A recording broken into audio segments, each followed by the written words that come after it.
শহরে রকস্টারের দাপট শুরু, শহরে রকস্টারের দাপট শুরু।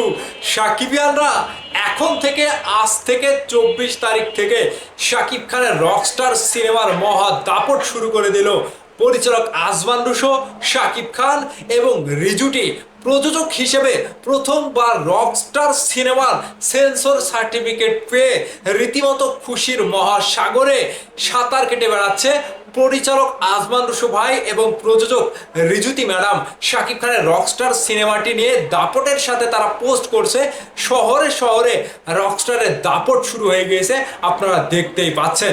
ইয়াস, সাকিবিয়ানরা অন্য দিক থেকে শাকিব খানের বাইরে সিয়াম আহমেদকে নিয়ে সিনেমা বানিয়ে আমাদের সুমিয়াপা হাড়ে হাড়ে টের পাচ্ছে। বিকাশ থেকে টাকা উধাও, তো সেই কথা আমি পরে বলবো।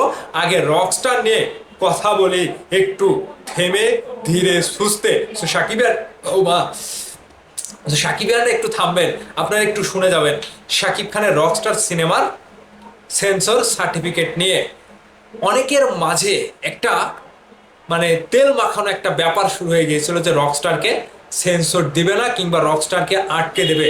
এগুলো হচ্ছে ভেতরের খবর, আমি আপনাদেরকে প্রকাশ করে বলছি। এরকম একটা ব্যাপার ঘটেছিল এবং রকস্টার সিনেমা নিয়ে অনেকের ভেতরে একটা জ্বালা যন্ত্রণা শুরু হয়েছিল যে রকস্টার সিনেমার টিজারে অনেক কিছু দেখানো হয়েছে। শাকিব খান ভাতের প্লেটে লাথি দিচ্ছে, শাকিব খান ড্রাগ এডিক্টেড, শাকিব খান বাংলাদেশের বাইরে গিয়ে শুটিং করেছে।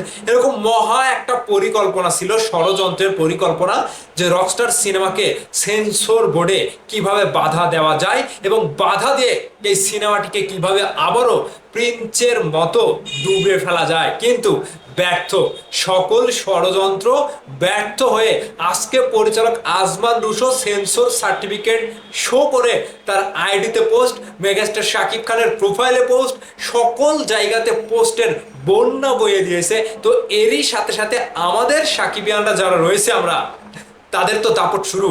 এবার তো রকস্টার মুক্তিতে আর বাধা নাই, ঈদের দিনের অপেক্ষায় থাকেন আর শাকিব খানের রকস্টার সিনেমার প্রমোশনের হাওয়াটা দ্বিগুণ আকারে ঝড়ের বেগে তুলে দেন।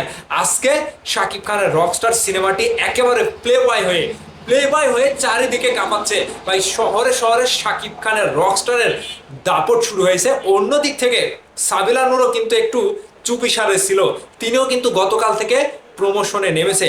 এবার এই প্রথম সিনেমার সেন্সর সার্টিফিকেট পাইলে কার না খুশি হতে ভালো লাগে বলেন। পরিচালক আজমান রুশো এতটাই খুশি হয়েছে, তার কাছে অনেকেই কংগ্রাচুলেশন জানাচ্ছে, তাকে অভিনন্দন জানাচ্ছে, বাহবা দিচ্ছে যে একটা রকস্টার সিনেমা ভিন্ন প্যাটার্নে তৈরি করে এবারে প্রথমবার রীতিমতো নিজের জয়টা নিজের হাতেই পেল আজমান রুশো। সেই সাথে সাথে সাকিবিয়ানদের ঈদের আনন্দ আরও বেড়ে গেলে এখন শুধু দেখবেন সিনেমা হলে রকস্টারের খেলাটা কিভাবে হচ্ছে এবং সিনেমা হল মালিকরা রকস্টার নেওয়ার জন্য লাইন লাগিয়ে দিবে। এতদিন তো সিনেমা হল মালিকরা মুখ খোলেনি, সেন্সর পায়নি, সেন্সর সার্টিফিকেট পায়নি, সেজন্য মুখ খোলেনি, তারা রকস্টার নেওয়ার জন্য প্রকাশ্যে এসে কিছু বলেনি। কিন্তু এই রকস্টার যখন আজকে থেকে সেন্সর সার্টিফিকেট নিয়ে দাপটের সাথে শহরে প্রমোশন শুরু করেছে, সেই জায়গাতে হল মালিকরা রীতিমতো আবারও চাঙ্গা হয়ে গিয়েছে যে হ্যাঁ, ইয়াস, একমাত্র রকস্টার সিনেমাটি আমরা চালাবো। অন্যদিকে আরভিন শুয়ার আরও একটি সিনেমা কিন্তু অলরেডি ঘোষণা দিয়ে দিয়েছে, তারা ট্রেলার মুক্তি দিয়ে তারাও ঈদে আসছে। কিন্তু আমরা চাই শুধু রকস্টার নিয়ে কথা হবে কিংবা রকস্টার সিনেমাটি বাংলাদেশের 100 সিনেমা হলের মধ্যে 90টি সিনেমা হলে রকস্টার চলবে, আর বাদবাকি সিনেপ্লেক্সগুলো যারা রয়েছে তারা তো রকস্টার সিনেমা কমার্শিয়াল সিনেমা হিসেবে তাদেরকে চালাতেই হবে, তাছাড়া কিন্তু তাদের উপায় নাই। কিন্তু এবারে প্রিন্সের মতো যেন না হয়। পরিচালক আজমান রুশো ভাই এবং প্রযোজক রিজুতি ম্যাডামকে আমি জানাই, একটা কথার মাধ্যমে আমি জানাচ্ছি যে আপনারা দেখবেন যে কোনো সিনেপ্লেক্সে সার্ভার জটিলতা, কোনো সমস্যা যেন তৈরি না হয়, তাহলেই পারবেন।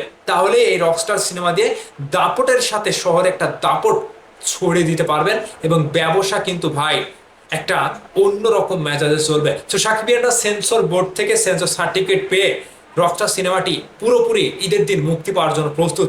নিউজটি আপনাদের কাছে কতটুকু ভালো লেগেছে অবশ্যই কমেন্ট করে জানাবেন। ভালো থাকবেন, সুস্থ থাকবেন, ঈদের অগ্রিম শুভেচ্ছা রইল। ঈদ মুবারক উইথ রকস্টার।